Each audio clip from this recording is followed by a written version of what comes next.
लिया होगा। आज का हमारा टॉपिक है basic concepts of macro economics.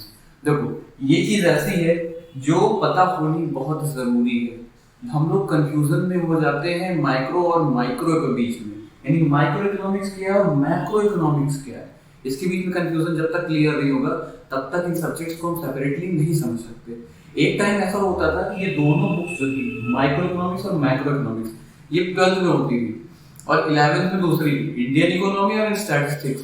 But ये हुआ कि 2018 के बाद इन दोनों को, मैंने पहले ही बताया, इन दोनों को अलग कर दिया गया।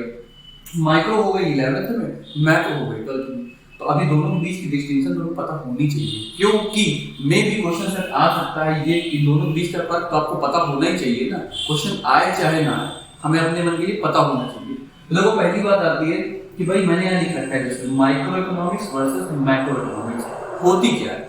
देखते हैं, माइक्रो इकोनॉमिक्स होती वो है, वो देखो इकोनॉमिक्स की वो ब्रांच है जो कि इकोनॉमिक प्रॉब्लम्स यानी आर्थिक समस्याओं को पहले पहचानती है और दूर करती है। किस लेवल पे? इंडिविजुअल लेवल पे, कह सकते हैं कि छोटे स्तर पे। जैसे कि इसमें किस तरह की प्रॉब्लम्स आएंगी। अच्छा, अगर माइक्रो इकोनॉमिक्स के अंदर किन किन प्रॉब्लम्स को दूर करा जाता है या क्या क्या चीजें आती हैं, सिंपल सी बात है। अपनी बुक के जितने चैप्टर्स हैं माइक्रो के, ठीक है, एग्जाम्पल्स में उठा के उसमें से 4-5 लिख देना, हो जाएगा। देखो जैसे माइक्रो इकोनॉमिक्स में क्या क्या है, कंज्यूमर्स इक्विलिब्रियम,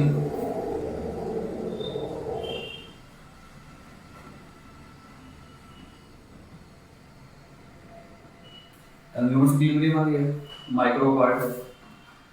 प्रोड्यूसर्स इक्विलिब्रियम भी आता है भाई। डिमांड, अच्छा डिमांड कौन सी?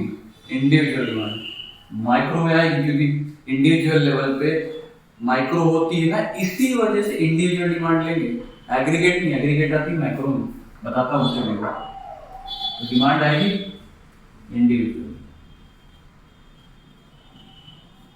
सप्लाई भी इंडिविजुअल आ सकती है, मार्केट डिमांड भी होती है, ठीक है, और मार्केट सप्लाई भी होती है। बट वो सब के बारे में स्टडी करना माइक्रो में इंक्लूड होगा। क्यों? क्योंकि ये इंडिविजुअल लेवल की बात कर रहा है भाई, छोटे लेवल की। एक फर्म की बात कर सकता है ये, एक इंडिविजुअल, एक व्यक्ति की बात कर सकता है ये, एक मार्केट की बात कर सकता है। मगर दिमाग में ये आ रहा, पूरी एक इकोनॉमी, पूरी एक अर्थव्यवस्था की बात कर सकता है? तो ना भाई, पूरी इकोनॉमी की बात तो नहीं है, माइक्रो में ये नहीं होता। अब देखो मैक्रो क्या है, वहां पे ये बात आएगी। मैक्रो इकोनॉमिक्स इसी इकोनॉमिक्स की वो ब्रांच है जो कि इकोनॉमिक प्रॉब्लम्स को, ठीक है, समझती है और टैकल आउट करती है या दूर करती है एग्रीगेट लेवल पे। किस पे? एग्रीगेट लेवल पे, यानी कह सकते हैं आप कंट्री लेवल पे या फिर पूरे यूनिवर्सल लेवल पे, वर्ल्ड के लेवल पे वो हो सकता है मैक्रो इकोनॉमिक्स में। इसीलिए मैक्रो इकोनॉमिक्स के क्या क्या चीजें मैक्रो इकोनॉमिक्स में समझते हैं, ध्यान से देखना। पॉवर्टी, अगर इकोनॉमिक्स की नजर से पॉवर्टी के बारे में समझ रहे हैं, गरीबी के बारे में, हाँ इसमें मैंने एक वीडियो बनाया है, अगर डाउट हो ना पॉवर्टी के बारे में तो डिस्क्रिप्शन में दे दूंगा लिंक, देख लेना। तो पॉवर्टी क्या, ऐसे हम सिर्फ और सिर्फ एक राज्य के बारे में समझेंगे? नहीं। सिर्फ और सिर्फ हम किसी गांव के बारे में समझेंगे? नहीं। पॉवर्टी अगर समझी जाएगी, पॉवर्टी को दूर करना तो पूरे देश की दूर करनी होगी ना, इसकी समझनी पूरे देश की पड़ेगी। इसीलिए एग्रीगेट लेवल पे पॉवर्टी आ गया। अनएम्प्लॉयमेंट यानी बेरोजगारी, ठीक है, और कई तरह की प्रॉब्लम। तो ये समझ में आ रहा होगा कि क्या प्रॉब्लम हम माइक्रो के अंदर रख रहे हैं और क्या रख रहे हैं मैक्रो के अंदर। मैक्रो के अंदर वो प्रॉब्लम्स आ रही हैं जो एग्रीगेट लेवल पे डील करी जाती है, यानी कि जो एग्रीगेट लेवल, बड़े लेवल पे, कंट्री लेवल पे या वर्ल्ड के लेवल पे। जबकि माइक्रो में वो प्रॉब्लम्स हैं जो कि इंडिविजुअल लेवल की, चाहे इंडिविजुअल पर्सन की हो, चाहे इंडिविजुअल फर्म की हो, और चाहे इंडिविजुअल मार्केट की हो, ठीक है। उसी तरीके मैंने कहा था, हाँ मैक्रो इकोनॉमिक्स में डिमांड आती, कौन सी आती? एग्रीगेट डिमांड, यानी कंट्री लेवल वाली, एग्रीगेट सप्लाई कंट्री वाली, ठीक है। इसीलिए जो इक्विलिब्रियम आप माइक्रो में समझते हो, मैक्रो उससे डिफरेंट है कॉन्सेप्ट। अगली चीज देखते हैं, मैंने यहाँ लिख रखा है कंजप्शन क्या होता है, और कंजप्शन के अंदर एंड यूजर या अल्टीमेट यूजर क्या है। तो देखो, कंजप्शन का मतलब बता देता हूँ। कंजप्शन का मतलब हर बार खाना मत समझना, ये बात पहले बोल चुका हूँ, फिर कह रहा हूँ। कंजप्शन का मतलब हर बार खाना नहीं होता है, ठीक है। कंजप्शन का मतलब होता है उपभोग करना, हिंदी में बोलते हैं ना उपभोक्ता, वो होता है कंज्यूमर। उपभोग करना दैट मीन्स उसको यूज करना किसी न किसी तरीके से। अब कंज्यूमर कौन है, ये सवाल आता है कि कंज्यूमर कौन है, ठीक है, हु इज द कंज्यूमर। तो देखो कंज्यूमर होता वो है जो किसी प्रोडक्ट या सर्विस को अपने फायदे की या अपने सेटिस्फैक्शन के लिए इस्तेमाल करे। कंज्यूमर सिंपल सी बात है, consumer is a person who uses a good और service for his satisfaction, for gaining, ये भी कह सकते हैं कि फॉर गेनिंग सेटिस्फैक्शन या for his satisfaction. His satisfaction, his या हर सेटिस्फैक्शन लिखोगे ज्यादा सही रहेगा क्योंकि खुद के यूज के लिए, ठीक है। तो कंज्यूमर वो है जो अपने संतुष्टि के लिए कोई गुड या सर्विस को यूज करता है, ठीक है, खुद यूज करता है। इसका मतलब ये नहीं, फॉर एग्जाम्पल भाई वही एग्जाम्पल लेते हैं, मान लो मैं शर्ट लेके आया अपने यूज के लिए, मैं इसका कंज्यूमर हो गया, ठीक है। अगर यही शर्ट मैं परचेज करके लाता अपनी शॉप में रीसेल करने के लिए यानी बेचने के लिए, 400 की लाता, शॉप में 500 की बेच देता, 100 रुपए के प्रॉफिट के साथ। तो देखो मैटर यहाँ पे प्रॉफिट का नहीं, मैटर ये समझने का है कि उसको मैंने रीसेल पर्पस के लिए खरीदा ना। अब अगर मैं उसको खरीद के लाया शॉप में बेचने के लिए रीसेल पर्पस के लिए, तो मैं कंज्यूमर नहीं हूँ, उस कंपनी कस्टमर जरूर हूँ बट कंज्यूमर नहीं। और अगर मैं ये शर्ट लेके आया अपने इस्तेमाल के लिए मैं पहन रहा हूँ, बेचता नहीं हूँ इसको मैं, तो मैं कंज्यूमर हूँ। इसीलिए समझना में कंज्यूमर क्या होता है, ठीक है। और इसी कंज्यूमर जो आखिर में उस सामान को यूज करता है उसे एंड यूजर या अल्टीमेट कंज्यूमर ही बोलते हैं, ठीक है। कंजप्शन समझ में आ गया, बेसिकली अपने सेटिस्फैक्शन के लिए, अपने इस्तेमाल के लिए कोई गुड्स या सर्विस को यूज करना होता है, कंजप्शन बस, ठीक है। खाना नहीं होता हर बार, खाने की चीजें तो खाना होगा बट पेन है तो पेन खाऊंगा थोड़ी ना, बट यूज तो करूंगा ना अपने काम के लिए, इस तरह से।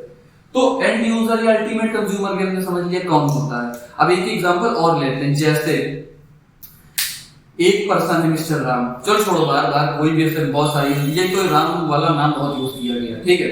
मिस्टर अमित, ठीक है। अब मिस्टर अमित क्या करते हैं कि अमित की एक शॉप है, किस चीज की, अमित की शॉप है स्टेशनरी की, वो बुक्स वगैरह बेचते हैं, ठीक है।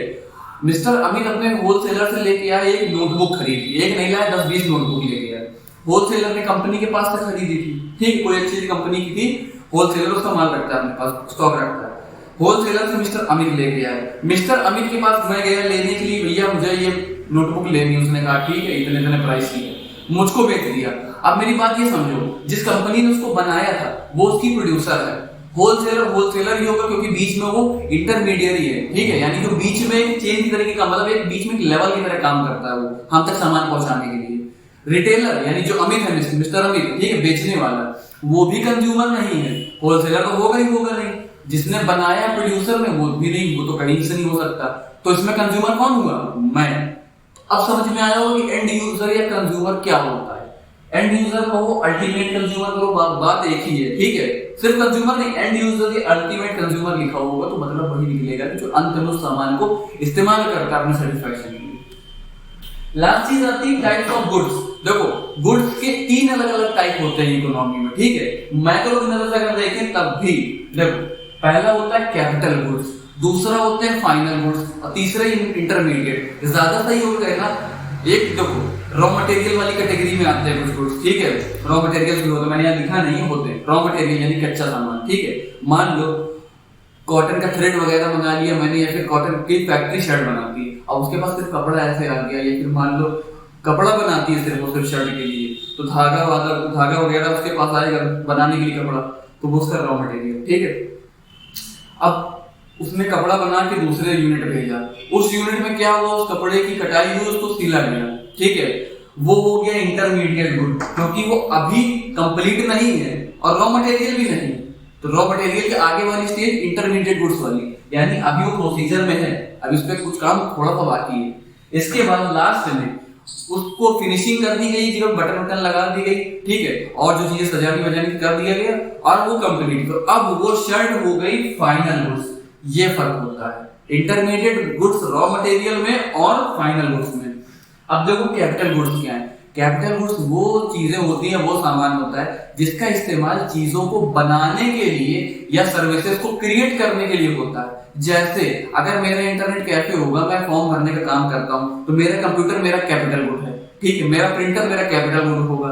उसी तरीके प्रोडक्शन की बात करूं तो जैसे मान लो मेरी फैक्ट्री में ऐसे क्लॉथ बनता है या कुछ, चलो दूसरी चीज मान लेते हैं, जैसे मोबाइल फोन की असेंबलिंग होती है, ठीक है, मोबाइल फोन असेंबल करती है मेरी फैक्ट्री मान लो, तो वहां पे जो मेरे पास मशीन या प्लांट होगा जो कि मोबाइल को पैक करने का काम करता होगा या फिर उसको असेंबल करने का, ठीक है, बांधने का काम करता होगा, तो वो प्लांट या वो मशीन या वो रोबोट मेरे लिए क्या होगा, वो मेरा कैपिटल गुड है, क्योंकि उससे मैं सामान बना रहा हूँ। तो कैपिटल गुड वो होते हैं जिनकी मदद से आप गुड्स या सर्विसेज को बनाते हो बेसिकली, ये होगा कैपिटल गुड्स। इंटरमीडिएट गुड्स जो कि अभी कंप्लीट में हो, उनको कुछ काम बाकी हो, ठीक है। और फाइनल गुड्स जो कि प्रोडक्शन की बाउंड्री लाइन को पार कर चुके हैं, यानी वो कंप्लीट हो गए। और फाइनल कंज्यूमर या एंड यूजर या अल्टीमेट कंज्यूमर या एंड यूजर उसको इस्तेमाल कर सकता है, यानी कंजप्शन के लिए फुली रेडी है, वो होते हैं फाइनल गुड्स। तो आज ये तीन चीजें हमने क्लियर करी।